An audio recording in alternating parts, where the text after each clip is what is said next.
Something just came to me, so I need to mention it to you. So if you're training, no matter where you're training, you can never generally find the perfect place to practice, yeah? It's just about impossible unless you can go and put yourself on top of a mountain somewhere in Mount Everest, away from, well, it's a bit cold, but somewhere away from any human being or any distractions. And even then, there's nature still there anyway. And they can have an avalanche while you're standing there, so it'll disturb you. So whenever you train, you have to prepare yourself for disturbances, yeah? And so trying to find the perfect place and somebody makes a noise or something that disturbs you, you have to allow yourself in your own mind that you could get disturbed. Like here we have bikes going past, I go past, I don't even listen to them. But I've prepared my mind to know that it's not the quietest place in the world and it's okay.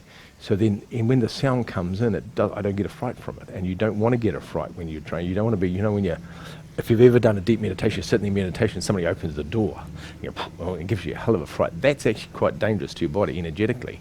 It can put your body in the shock. It can actually unhouse your shen, but that's a different thing.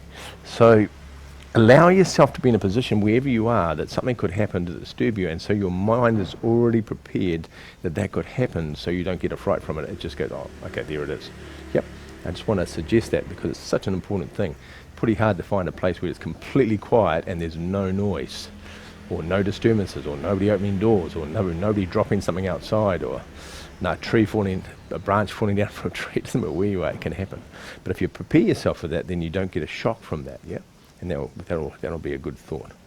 So I'm only saying that because I think it's important that we train. You can train if you wanted to, go downtown. For me, go downtown Denpasar in the middle of Ubud. Well, it's quiet in Ubud at the moment, but Denpasar's not. And there's just millions of people on stand on the side of the road and do this exercise. And all that energy going past and all the trees and all the noise and all the sounds and all the buildings, none of it disturbs you.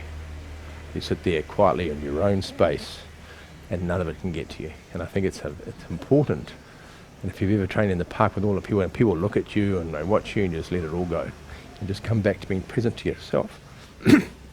It's not about what everybody else is doing, it's about what you're doing. Yeah, so I just want to mention that